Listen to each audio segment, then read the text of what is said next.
Hi, it's Kerry Jeffrey here from Emotional Autoimmunity, and today I have the pleasure of talking to the amazing Kirstie Mutitt, and I hope, Kirstie, I'm saying your last name right. I forgot to ask you. But Kirstie is also known as the Nutritionista, which I love that name, and she is an AIP newbie, so that's the autoimmune paleo protocol for everybody who's not quite up with that. She's a fashion industry survivor and a nutritionist in training. Having moved from the UK to Sydney, Australia 8 years ago, Kirstie can usually be found at her local farmer's market, on her bike, or of course in the kitchen. So welcome, Kirstie. Thank you. Thanks so much for having me. And you pronounced my surname perfectly, which is incredible. Yay! Well done. Thank you. So Kirstie, can you tell us a little bit about what autoimmune diseases you have and what's been your journey to diagnosis and beyond? Yeah, okay. Well, I have Hashimoto's thyroiditis and endometriosis, which I think is kind of on the cusp of being classified as autoimmune, the endometriosis. I think it's still not kind of in one camp or the other, but the feeling is that it is autoimmune. So yeah, the Hashimoto's, I think I've diagnosed about 2 years ago now. I'm really bad at keeping up, but I think it's about 2 years. And I had a really busy and really stressful job in the fashion industry. And I just got to a point where I felt like I was working, quite long hours, and it was really, working quite hard. But I got to the point where my brain just kind of stopped functioning. It felt like my IQ had dropped by 50%, and I just, probably for about 1 week out of a month, I would not be able to get out of bed, which is really bad. Like, towards the end, just before I was diagnosed, and I was ill a lot. I found it really hard to deal with stress. And yeah, I was just tired, absolutely exhausted all the time. And I just felt like it couldn't be normal. But then I'd speak to my friends and they would say, well, no one wants to get out of bed in the morning. And I'd be like, oh, okay, so maybe I'm just extra lazy. But I did go to the doctor, and she's amazing. She pretty much diagnosed me, I think it was on the first or second appointment. She did a whole load of blood tests, including thyroid function. And then she tested my antibodies, and yeah, that was when she said that I had Hashimoto's, and kind of explained to me briefly what it was, and that I'd have to take thyroxine for the rest of my life. And I was kind of, yeah, so that was how I got diagnosed. And to be honest, I wasn't really that disappointed with the diagnosis. I was relieved. I was really happy that I actually wasn't incredibly lazy, and that there was something that was actually wrong with me that I could now recover from, I guess. So yeah, that's how I got diagnosed. And I'm really lucky, because I know lots of people do not have such a smooth diagnosis, and I'm really lucky to have such a good doctor. So hooray. Hooray for her. So when you talk about like the brain dead state and the exhaustion, it's really hard to get it through to people that it's not just tired, isn't it? Like how do you explain to people what it's like to have that cellular exhaustion level? Because it's beyond tired. It's like you've got nothing to drive your cells. It's really hard to explain. It's just, and to be honest, I don't really try to explain it. It's something that unless you have experienced it, you just cannot possibly understand. You can't, there's just no way. It's like, I don't know, even if you pulled an all-nighter study-wise, and you haven't slept for 24 or 36 hours, it's not the same. It's not the same feeling. It's just, yeah, unless you have a thyroid issue, I just don't think you'd ever get it. And you can't, and I don't expect other people to. It would be I don't know, just a completely frustrating thing if I kind of set myself up to try and explain to people what it was like, because it's impossible. You can't expect them to know. So we know. We know what it's like. We certainly do. We certainly do.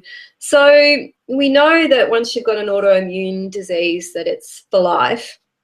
And emotionally, you know, you're talking about your diagnosis. Emotionally, how did you start to come to terms with that? And there must have been a moment when you sort of realized what you were facing. And how did you deal with that, Kirstie? What really helped you? I think what I focused on was that the diagnosis meant that there was a way for me to get better. So the fact that I would have to do a particular thing every day, to me, wasn't necessarily any different to people that are on the contraceptive pill. You know, they have to take a pill every day. You have to eat every day. You have to go to the toilet every day. It just became something that, yeah, now I have to do this every day. And I do get how some people can find that really frustrating. I definitely do. It's, you know, you're kind of tied to this pill for your health. But I've focused on how it would make me, well, what I thought at the time, you know, this thyroxine, this is going to make you feel better. I didn't necessarily understand that that wasn't going to be the case. That wasn't the whole story, but that's what I focused on, that it was a means to an end. It's a hoop I had to jump through, take the pill, move on. So at the time, that was how I dealt with it, I guess. Didn't really delve too deep into thinking about it, to be honest with you. Mm. And were you still working at that stage in the fashion industry? I was, yeah. So I had, I left the fashion industry altogether about 8 months ago, but I was still working part-time for about a year. So I think it was about, yeah, I'm really bad at timelines, but I think it was about 6 months after my diagnosis. We have a long Christmas break. We went away for Christmas, and I just thought, okay, look, this is not solving my issue. I've got the diagnosis, I've got the pills, but this is not solving my problem. So I need to work out what I'm going to do. And I've got 4 weeks, which was my Christmas break, because we work 48 weeks a year and then get 4 weeks off. Like, this is the time that I have to do it. I have to work out what I'm going to do, how I'm going to make a living, what I'm going to do to make my life worth living again, because it was just ridiculously awful. And I focused on what I was interested in, which even at that time was kind of natural wellness, I guess, and food, and yeah, trying to look at natural ways of feeling better and gaining better health, and wanting to help other people get to that stage as well. So I thought, okay, well, I think what I need to do is work part-time and study part-time, so I can do something that I can really put my heart into again, because fashion at that stage was not, you know, I felt completely disconnected from it, and it was just a means to an end, and it was making me unhappy, really, rather than happy. So, and you can't live your life like that. So yeah. So I just needed to make a change, and that's what I decided to do. And luckily my boyfriend, he was supportive, very supportive, which made a huge difference. I couldn't have done it otherwise. So yeah, I'm very lucky. And it's surprising how nearly everybody that I've spoken to, that either getting a diagnosis or understanding that you know, you're facing some sort of health crisis, it's not going to go away unless you know, actually start to do something for yourself, is like a crossroads in life. You know, it really causes you to reevaluate everything in your life, including your relationships, your work, you know, all of those different sorts of things. So how did you come to deal with that? I mean, was there anything in your life apart from the job that you just thought, right, this has got to go, I've really got to change this? I think because the job was kind of the focus of my stress, and it took up, you know, it takes up most of the hours in your day.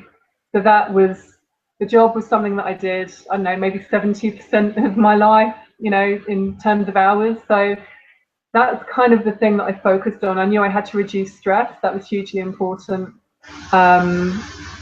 And I guess, yeah, diet was another very strong focus for me. I mean, I guess I'm really lucky. Like, my friends are all really supportive.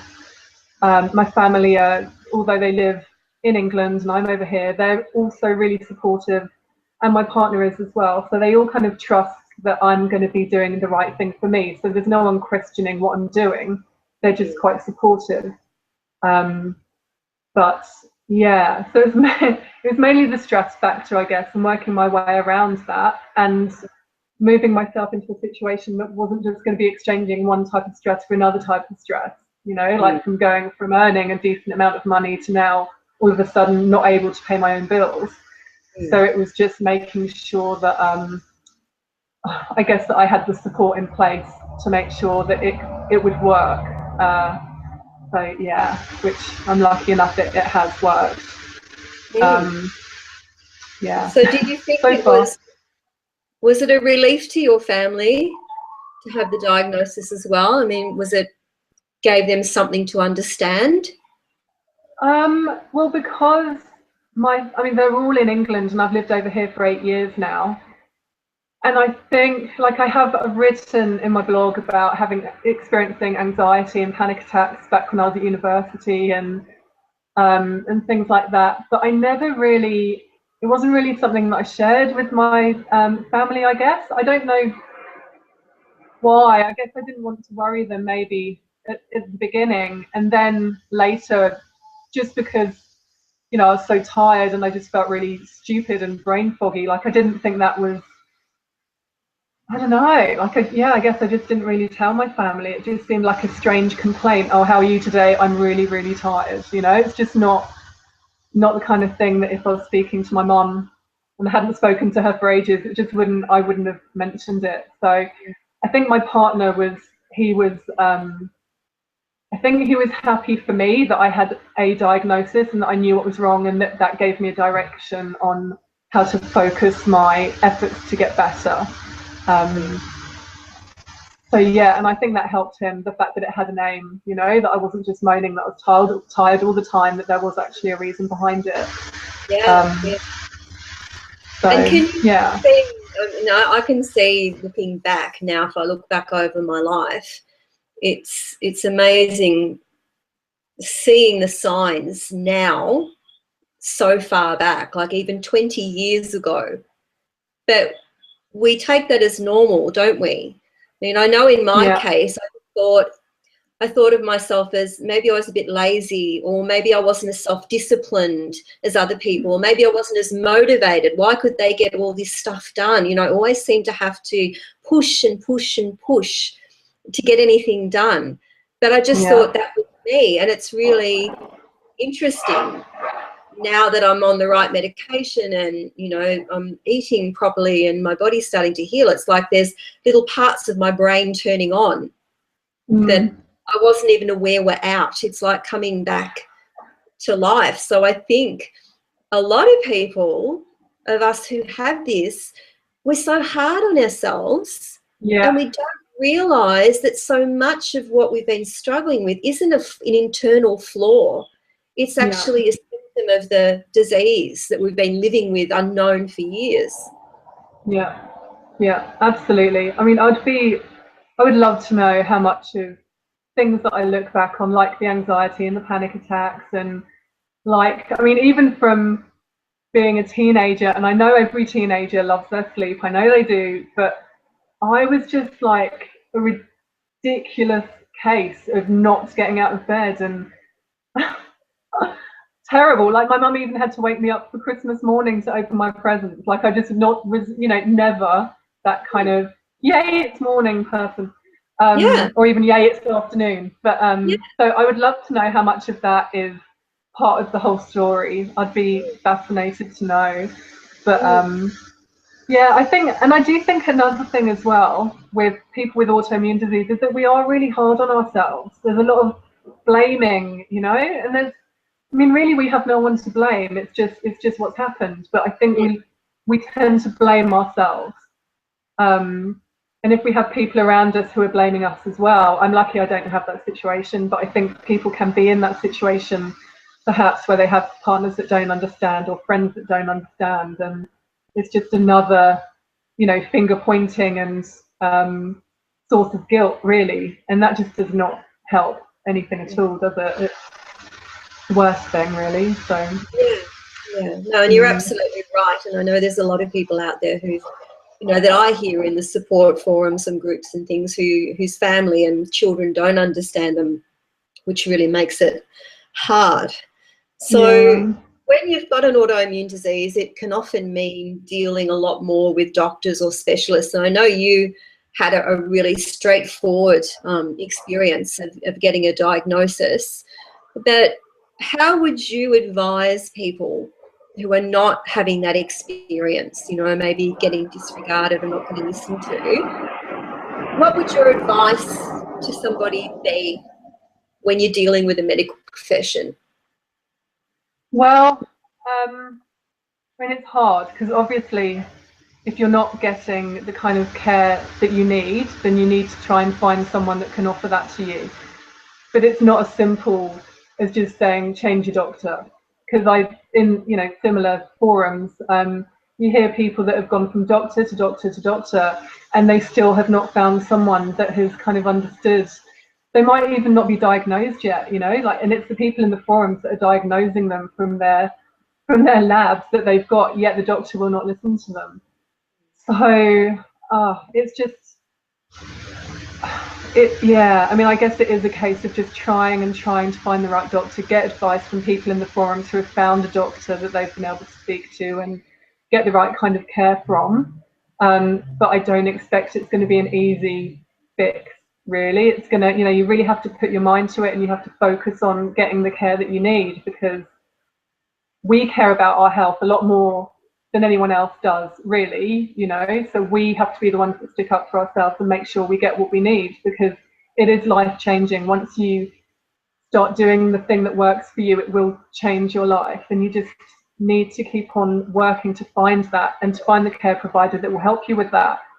I mean, saying that, I don't think my doctor would necessarily have recommended the diet changes that I've made, but, you know, she gave me the diagnosis, that was what I needed.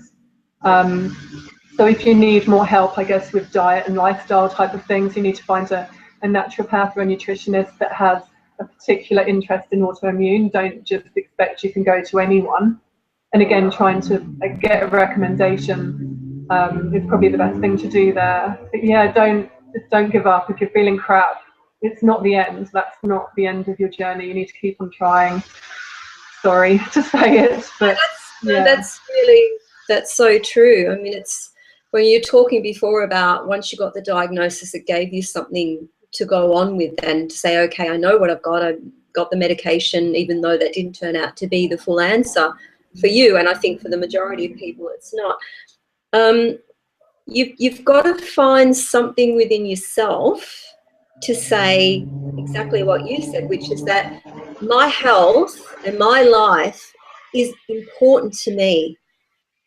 And I've got to be the one to drive that, because the doctor is not going to, you know, feel the effects or the non-effects of any treatment or lack of treatment that you get. I mean, it's really about you taking yourself seriously, isn't it? And just saying, I know there's something wrong with me. This is not normal. And I want to keep going until I get an answer.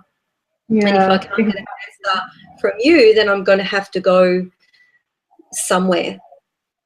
Because it's an unfortunate thing that even though you might take your tests into a support forum, and I find exactly the same thing. I mean, thank God for them, because they explain my tests to me better than any doctor could have done, and they allowed me to educate myself. So, you know, really, if you're not in a support forum, people get in a support forum. So much information and help in there. So at least you know in your own mind, and you've had validation from other people who feel the same way, that there is something wrong with you.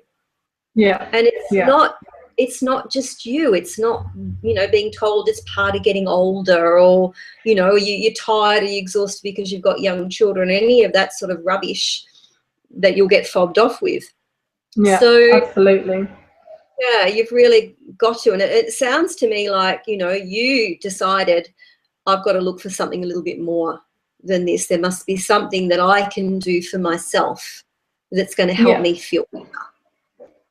Yeah, exactly. So, yeah, I did start looking around because I thought, well, there must be, well, first of all, I started thinking there must be a reason why this has gone wrong, you know, why something has gone wrong. What is the reason something's gone wrong? And then I guess something changed my focus onto, okay, let's look at how we can make things right. Because no one knows, like we don't know why we get autoimmune disease. I'd be chasing my tail trying to find the answer. But then somehow I started finding like blogs and things like that about how people are changing their diet and making huge health improvements. And I just, it's kind of, I don't know, I was a bit skeptical, and yeah, I guess skeptical mainly, because I was one of those people that just, you know, said, oh, eat whatever you want, a little bit of everything, couldn't stand fussy eaters, I just couldn't understand it, and it just annoyed me, to be honest. So yeah, so when I started finding that people would be cutting out gluten and it really helped, and cutting out dairy, and like, okay, all right. So I found Sarah Wilson, actually. She also has Hashimoto's and doesn't eat gluten. And then she did the kind of quitting sugar thing. So I did my own version, just where I stopped eating added sugar. And that probably went on for a few months, I guess. And I'd heard about Mickey Trescott from Autoimmune Paleo on Sarah Wilson's blog. And I kind of looked at her blog and I was like, wow, you know, it's amazing what she's done, but I could never do that. I could never make those changes. All the food changes she made, I could never do that. The food looks amazing. No, I just couldn't do it. But something kind of stuck in my brain, and it kind of started to, you know, sort of filter around. And the more I started looking at other blogs like Phoenix Helix and yeah, they were the main ones really, Autoimmune and Paleo and Phoenix Helix, and just started kind of thinking, yeah, I could do this. I could, you know, I could give it a try. And so, yeah, and that was, I mean, because the thyroxine, it worked kind of initially. I don't know if it's psychosomatic, but it kind of initially did give me back my energy, and I started feeling normal again. I was like, that's amazing, fantastic.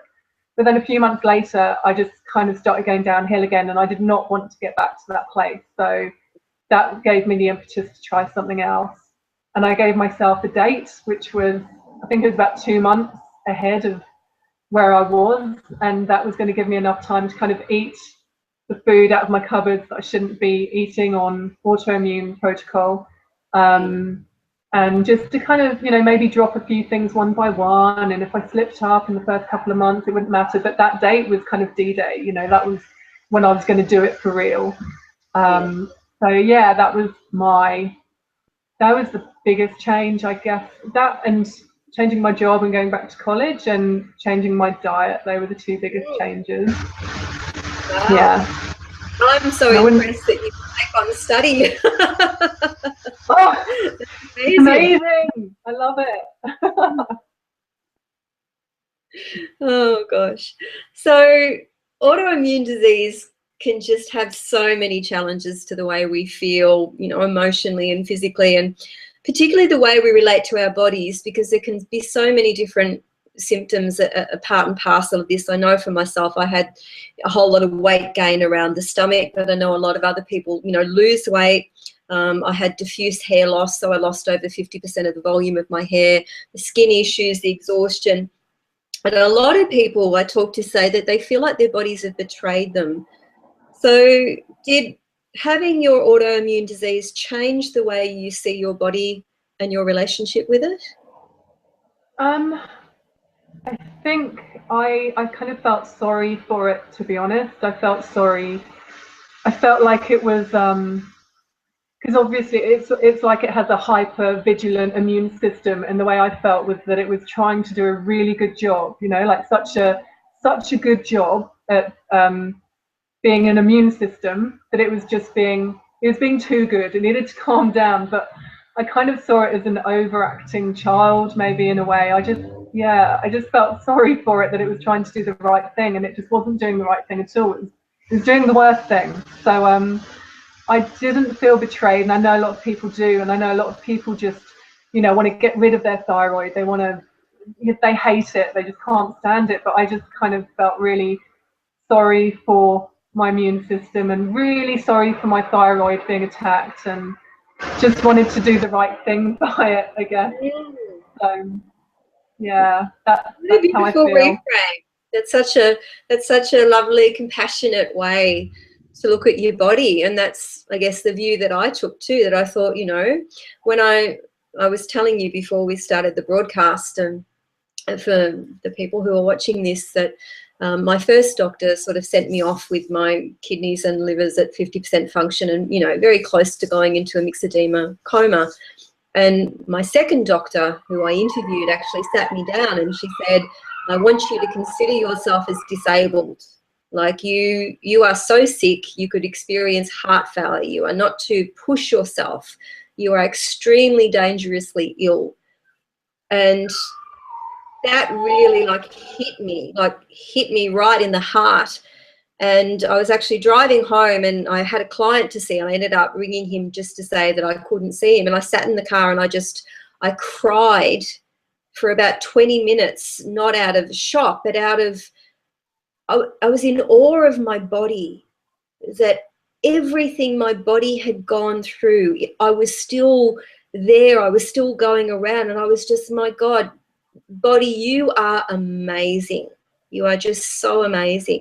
And that, I think, was from my moment that I just thought, I'm going to do everything that I can to help you. Like, you are just so incredibly courageous, body, keeping going with everything that's happened to you. And I haven't lost that awe in my body now. So I think I see it in a really different way as a result of getting so sick. Yeah. No, I can completely understand how you feel.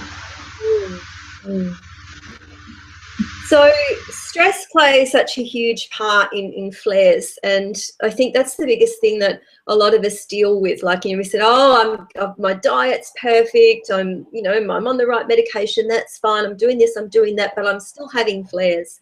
I must be doing something wrong. And a lot of people with autoimmune disease just don't realize that stress can set off a flare in itself. You know, getting emotionally distressed can set off a flare. So you mentioned before that you realized you had to cut down on stress, and getting rid of the job was one part of that. How else have what other compromises or boundaries have you set about not allowing yourself to get that stressed? I guess it's a complete change of how I think about things in a way. Because I have things going on at the moment where the house is being renovated. We had no internet for a week, and I have my exams on.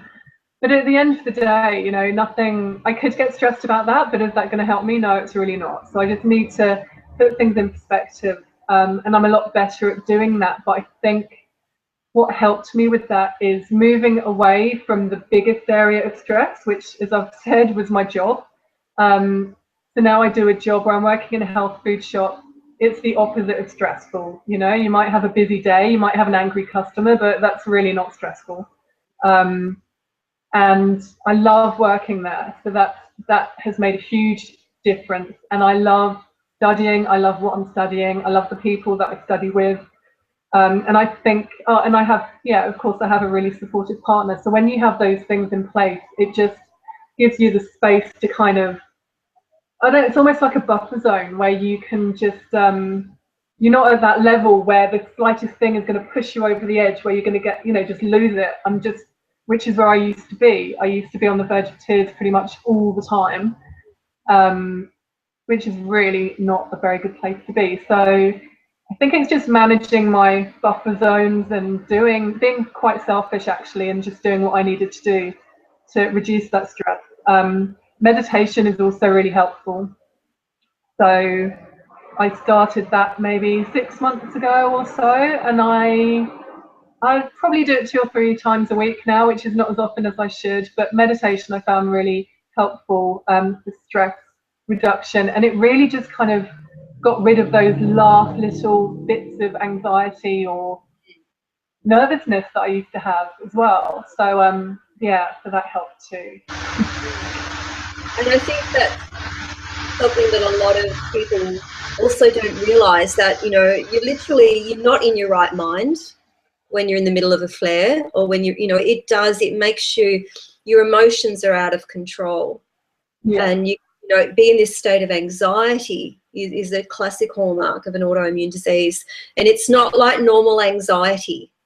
And that was one of the biggest things that I realized being sick, because I was waking up for about 6 months with these rolling anxiety attacks in the middle of the night with the pounding heart and all of that. And I've actually learned to deal with anxiety, as I work a lot with clients with anxiety, and I long ago learned how to manage my panic attacks, and I wasn't having them. And I realized then, only as a result of everything I'd done with my normal anxiety, that autoimmune anxiety is not normal anxiety. It's just not. It's like this hormonally driven thing that it doesn't come from a thought. It doesn't come from anything. It can just jump on you out of a perfect day, and there's nothing you can do about it. You can't reason it away or breathe it away, or it just has its way with you. And the same with the tears. At the height of my illness, I would just cry all the time. I couldn't help it, and I'm not a crier. Anybody who knows I am not a crier. So I think I cried on everybody in my life at the height of my illness. I think everybody came in armed with tissues or padding in their shirts to absorb it all. So I think people need to, you need to understand, if you're out there listening, that it's not you. You're not weak. It's your disease expressing itself through you. So you really do, as you said, you said you need to be selfish. Well, I think selfishness gets a really bad rap. I think you've really got to take your disease seriously. And so for me, it's just an extension of what I've always believed, that, you've got to take 100% responsibility for your life and your happiness. And so I just decided that my health was 100% my responsibility, because I'm the one who cares about it the most, and I'm the one affected by it. So you have to learn to have those boundaries about saying, I can't do this, or you have to learn to say no to people. And I think part of that is also in your relationships, which is a big one for people. If there's a toxic relationship in your life, you really got to let go of that. I mean, have you had to let any relationships go?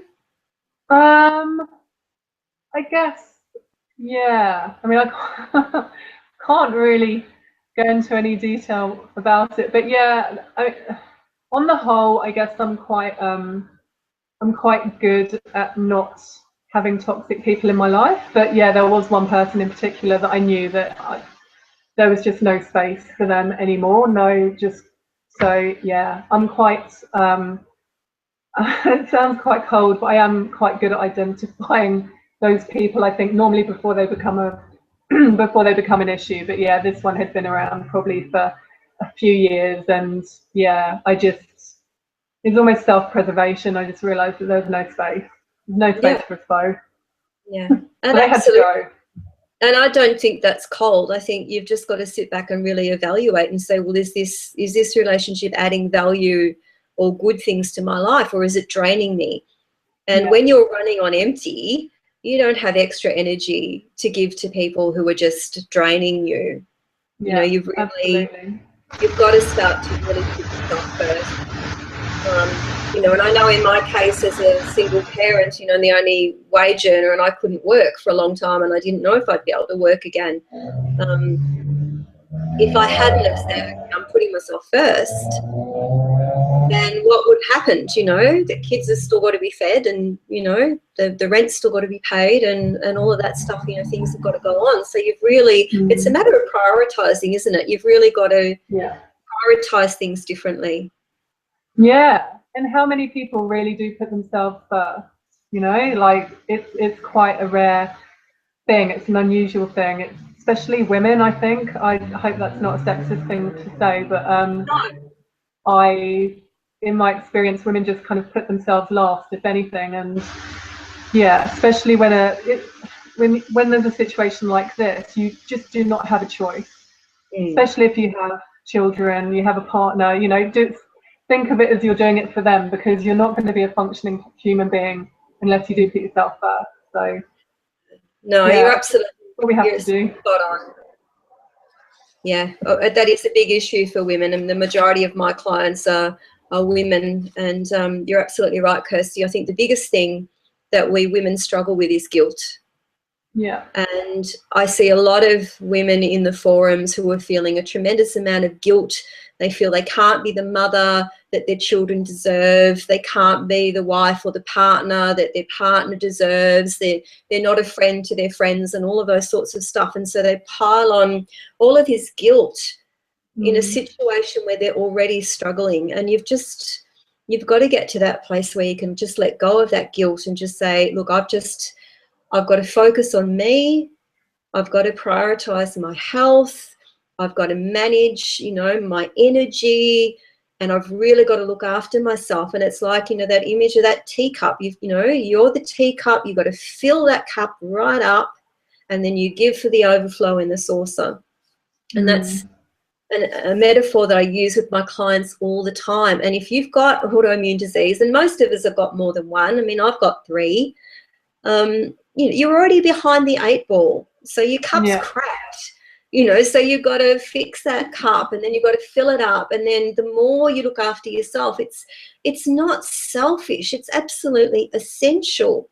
Yeah. Because if you hadn't put the time into you and made the choices that you've made, you know, your partner would be suffering.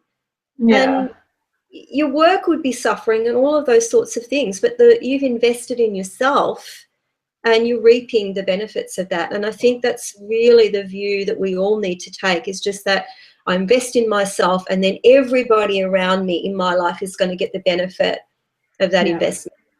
Yeah, absolutely. I agree. Okay. So a couple more questions to go. What advice would you give the partner and family of someone, particularly someone who's having difficulty getting support? What advice would you give them if you could sit down the partner and the friends of someone who's been newly diagnosed? What would you say to them that would help them support that person and understand what they were going through? Wow, that's such a difficult question. Well, it's so difficult. I asked my boyfriend actually what advice he would give. He's a very practical person. So he said just because he's so used to the fact that it's my diet change that made the world of difference to both of us. So he said his advice would be just eat the way that she needs to eat. It'll make your life much better anyway. And it's just much easier than cooking 2 meals. So from an AIP autoimmune protocol perspective, I think that's a really good advice, actually, because it reduces stress. You're not having a partner who's arguing on top of the fact that, you know, you're trying to deal with this autoimmune disease. You don't have to cook 2 meals because, you know, they're kind of not supporting you and just eating what you need to eat or whatever it may be. So emotionally you feel supportive, as well as health-wise as well. But yeah, I mean, I don't know, like, it's almost like, how do you get someone to walk in someone's shoes? Yeah, I don't know how you would do that. I mean, there is a good letter, I'm not sure if you've read it, but it's the one that starts, "My name is Hashimoto's," and then goes on to, and it's a pretty emotional letter, and I know a lot of people have given that onto family members, friends, partners that haven't understood what they're going through. And I do think that puts it into much better words than I ever could. So yeah, you can probably Google it. "My name is Hashimoto," so I'm sure it'll come up. Yes, I've read that one. There's another really excellent one that Mary Shomon wrote for partners and family, and that I actually copied and sent. I emailed it to my family, and I got my sons to read it, that really sort of goes through all the different sorts of thyroid issues and, you know, what the person's facing. And that certainly helps. But I think that's great advice from your partner, because if you can just, I think, if you're in a relationship with someone with an autoimmune disease who's trying to make changes, and it's a major change to change the way you eat. It really is. I mean, I tend to play it down a little bit because I just think I was so sick, I was prepared to do anything it took to get better. So it was a no-brainer at all for me. And I say that all the time. I didn't even think about it. I just thought, if that's going to help me, I'm going to do that. But I was desperately ill. So I had a really big motivator.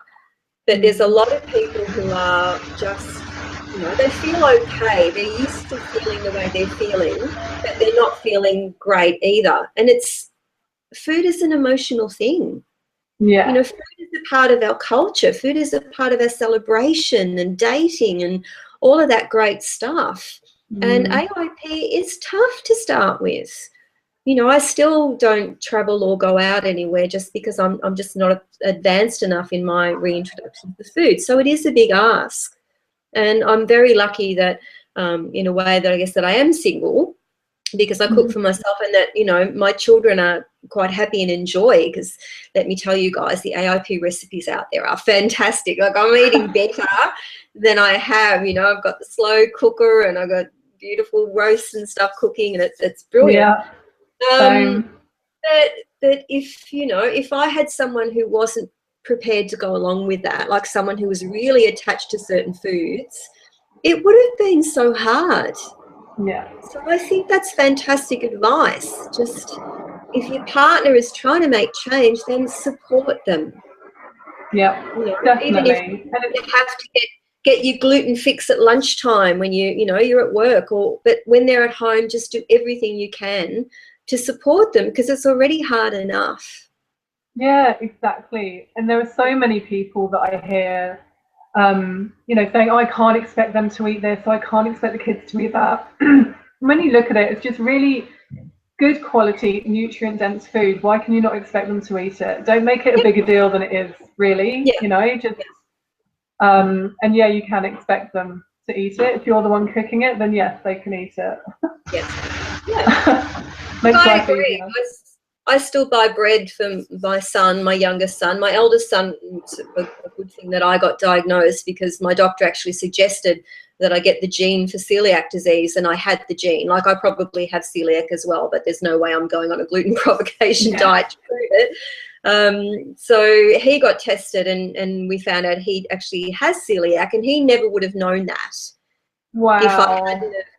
If I hadn't have got sick and my doctor hadn't have suggested it. So I got my youngest son tested, and he's fine. So I have no issue buying bread for him. But he has to eat the meals that I make. And I mean, most of the time he asks me what's for dinner, and I tell him, and he's thrilled. So, exactly. you know, I think that's, you know, important for people. Don't assume that your children or your partner won't want to eat what you're eating. Because it is, as you say, it's just plain simple food, meats and vegetables and some fruits, and beautifully cooked and prepared and nutrient dense. So people can adapt. Exactly. Yeah.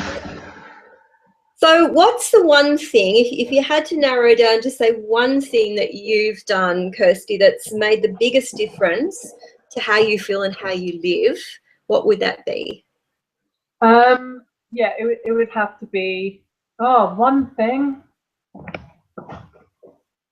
It's really hard to say, because on the one hand, I have the lifestyle changes, which are massive.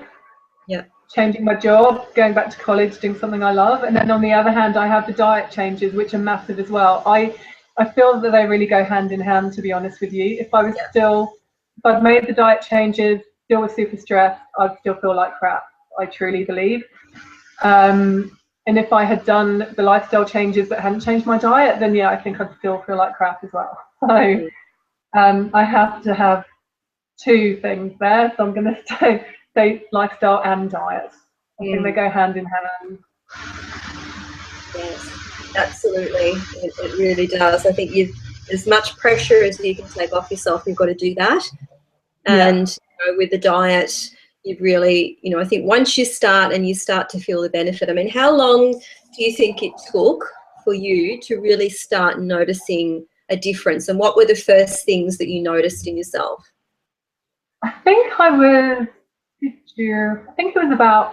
it's pretty early on. I know not everyone is this lucky, but I think it was about 3 weeks in, and I just looked, and I was just kind of, going along and blah, blah, blah, eating what I had to eat. And it was only when I looked back that I thought, hang on, I haven't had a flare in 3 weeks. And for me at that time, that was really unusual. So I hadn't felt like rubbish for 3 weeks. And that really just, so it wasn't a case of, I suddenly felt this renewed kind of, energy and whatever. It was just that I was used to, going along quite happily, and then a huge flare would strike. I'd be in bed for a week, absolutely destroyed. Then I'd get better, and then the same thing would happen, like a few weeks later. So yeah, it was just having that level of overall wellness. And that's pretty much, I need to touch wood, but that's pretty much continued. Like, apart from the odd gluten incident where I've accidentally in a restaurant been, given gluten in something that I wasn't aware of. On the whole, that's continued, and I've been doing it for, I think it's nearly a year now that I've been AIP, and I have been slowly making reintroductions, and I've been lucky. The only kind of bad introduction I had was almonds, but I hadn't soaked them and they weren't organic, and so I probably shouldn't have eaten them anyway. But yeah, I've been really lucky, I think, with everything. So yeah, 3 weeks in, and I just decided, okay, this is working. I'm going to carry on. It makes it easier. Yes, I think definitely, because I was on thyroxine initially, which didn't end up working for me at all. And the diet really kept me going until I got onto the natural desiccated diet, which is I'm on now. But I noticed even then I had energy again. And from going to, my morning routine then, at the height of the illness, all I really did was, it took me probably 15 minutes to get out of bed. And that was like, 5 minutes just to sit up, and then lots of self-talk. Come on, you're sitting up now, just put your pants on. Good girl, you can do it. I mean, it really, I was coddling myself along like a little old geriatric lady that I really loved. And getting out to the car, I couldn't drive any further than locally. The anxiety, I couldn't focus. I was in brain fog. And you do stupid things, when you're in brain fog. And then I'd just come home and I would sit on the couch, and that was about all I was capable of then. And the diet started giving me my energy back. It was not the 50 little micrograms of thyroxine I was on. The diet really started giving me my energy back, and I started feeling myself coming back to life, which was amazing. But you just talked about when you have a flare, and it's something that we seem to use in the autoimmune community, is a flare, but it's different for everybody. I mean, what's it like having a flare for you? What happens to you? So back in the bad old days, it's basically felt like, I've had flu once in my life, and it kind of would feel like the onset of flu. So I'd have aching joints, everything would ache, like whole muscle body ache. I'd have a sore throat, so it would feel to me like my glands would be up, but I guess I don't know if it was my glands or just actually my thyroid. The overwhelming tiredness, that's always quite a big factor. And just unable to think, unable to deal with, and I'm still quite bad actually at dealing with, but so like phone calls and emails and all of that kind of stuff, that would just all be too much. If my phone was ringing, someone wanted to speak to me, then I just wouldn't be able to deal with it.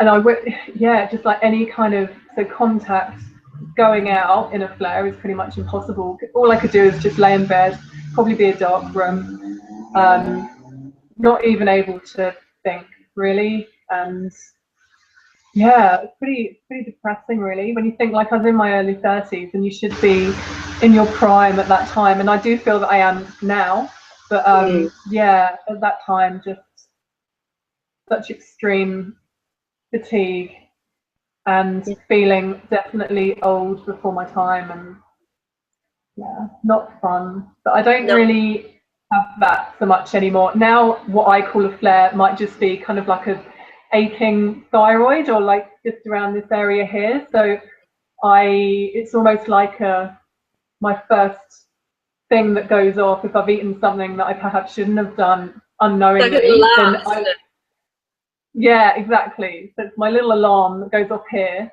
And that's pretty much, again, touch wood, that's pretty much all I get. And I might maybe get one evening and one morning of really, really tired, where I can sleep for 12 hours instead of 9.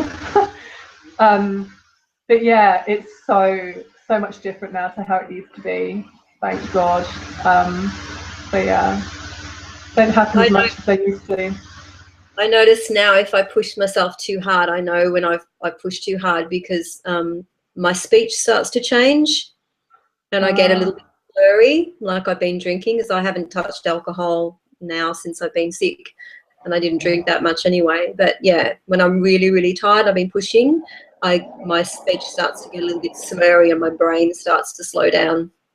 Yeah. So that's my first little early warning sign that it's time to take it easy. And I think it's just about you get a much better communication system going with your body, don't you? I mean, the information, like, you're actually noticing, and the feedback you notice, and you sort of auto-correct on what's going on. So it's a bit of a different relationship with the body.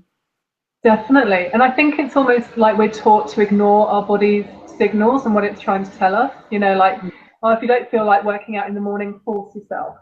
You know, like, why should you force yourself? If you don't feel like it, maybe you shouldn't. Just be nice. We're all that taught, we're taught to soldier on and push through and all of that sort of stuff. And you're absolutely right. We're not taught to listen to our bodies at all, and the signals, because our body's actually very limited in the ways that it can communicate with us. And you know, if something's wrong in your gut, all it can really do is give you some upset stomach or anything like that, and you can just take an antacid for that. Or if you've got diarrhea, well, you can take something for that. Or if you've got a headache, you can take something for that. So every signal of our body we shut down, and we don't really push it away. Yeah, there might be actually something going on underneath that your body's saying, hey, help me, things are not working. Yeah, exactly. So that, I think, in a way, and I know some people hate this idea, but I do, in a way, see the autoimmune diagnosis almost as a gift, because it does, it has enabled me to be more self-aware, I guess, and it's definitely changed my life, and it's definitely changed my life for the better, because I have learned to listen to myself and what's important to me.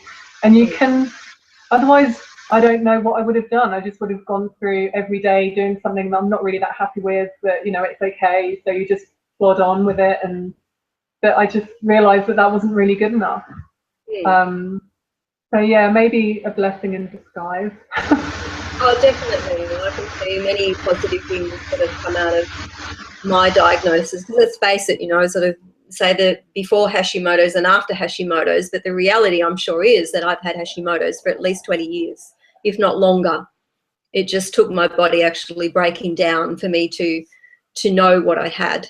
So, I mean, the view that I take is, if I can function that well to the fact that I thought I was a very healthy person, God help me, in 3 years' time, I'm going to be so fantastic. Look out, world, it's so it can be, as you say, that you can look at it as an opportunity to really start to change your life and take good care of yourself.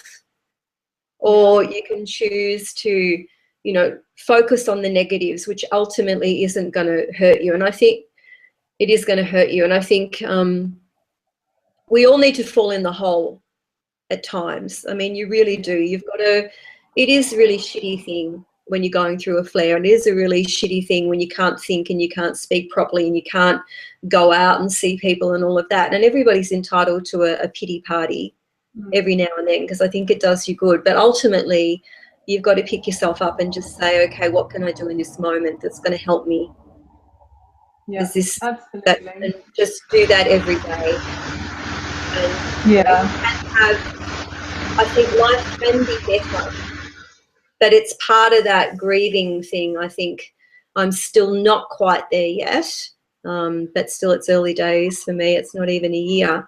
But you still, I think, tend to look back with nostalgia at your old life, and say that, you know, the old me and what I used to be able to do, as opposed to the new me that I can't do yet. So you've got to go through all of those processes of the grief and the denial and the anger and all of that sort of stuff.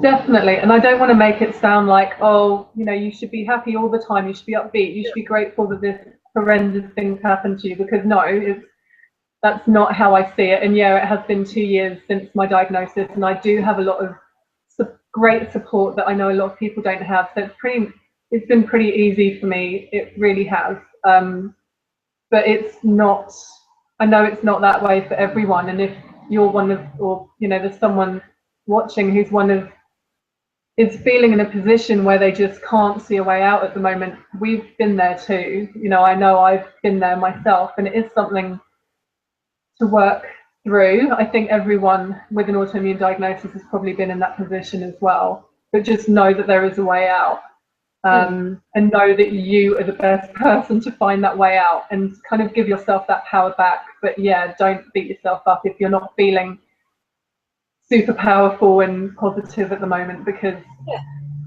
you need to go through that as well. You do. And that's, you know, as you've got to that point, I think, you know, you can only feel so bad for so long before you think, okay, I need to start focusing on the positives, or what I can start to do. And then little by little you start to get your power back, and you will feel good again. And I think that was just beautiful what you said then. I think that's really going to help a lot of people who watch this. So before we finish up, and thank you so much for talking to me, and I could talk to you for hours. But just tell everybody a little bit about what you do, because I've been following you as the Nutritionista for a while. I was so thrilled to find some Aussie people out there that I could follow. Just tell people a little bit about your blog and your website, and, you know, what your vision is that you want to do once you're qualified. Yeah, sure. So my blog is www.thenutritionista.com, and I'm on Instagram, which is The Nutritionista, and Facebook page, which is The Nutritionista. And so basically, I'm studying to be a nutritionist. I'm not qualified to practice at the moment, so I've got another year to go. But I just post about my personal experiences with Hashimoto's, with following the autoimmune protocol, with my, I guess, the emotional side of things as well. So I tend to, I guess, more on the blog, there tends to be more focused, kind of, you know, there'll be more lengthy pieces of writing that's a bit more personal and a bit more emotional. The Facebook page tends to be, here's what I had for dinner. And you know, just for kind of, I guess I find it quite interesting to see what things people have come up with. And I tend to be more on the very simple side than the kind of amazing cuisine, you know, like fantastic dishes made that takes me 4 hours. I am not that good.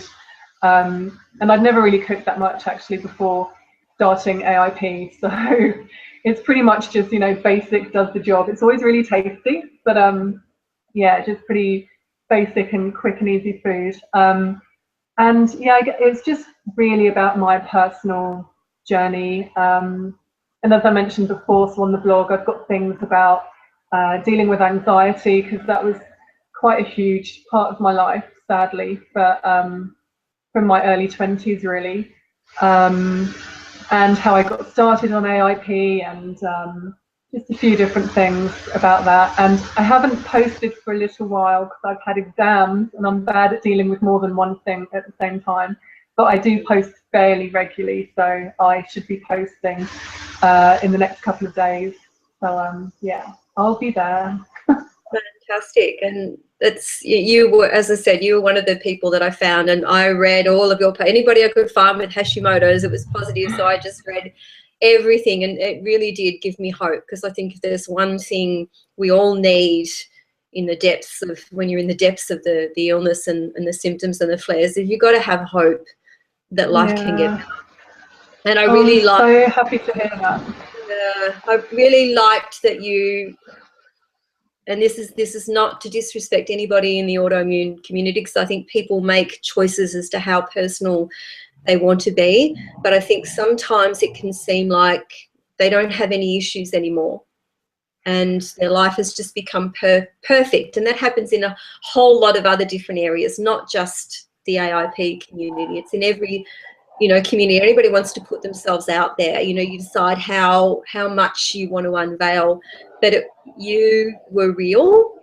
And I really appreciated that, because I needed to hear that. I think when you have a good day and you feel great, and then you have a couple of bad days, and there's always that relapsing. So it's good to know that people are having that, you know, and it's not something to be frightened of. It doesn't mean you're going backwards. It doesn't mean there's something wrong. It just means that's part of whatever you're living with, that you're going to have your days where you're not so shiny, and your days when you're really true. So thank you. I'm really glad you someone said who that.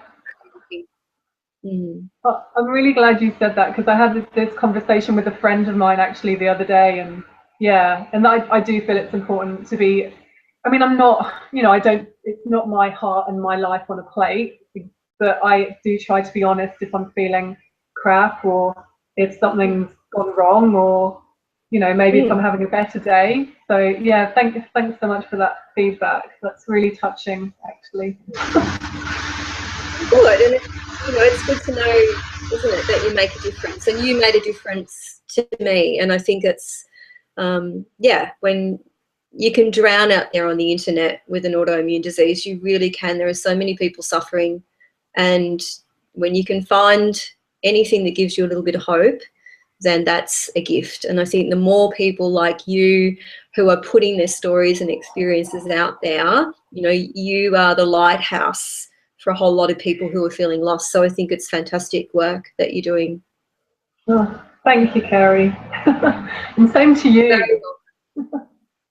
Yes. Okay. So thank you so much for talking to me. It's been an absolute delight, and I look forward to talking to you more at another time. So have a lovely evening. You too. Thank you so much for your time. I really appreciate it. No problem at all. So be ready for the next talk in a few more weeks. So stay tuned, everyone, and please do follow Kirstie. She's really got fantastic blogs to follow. So see you later.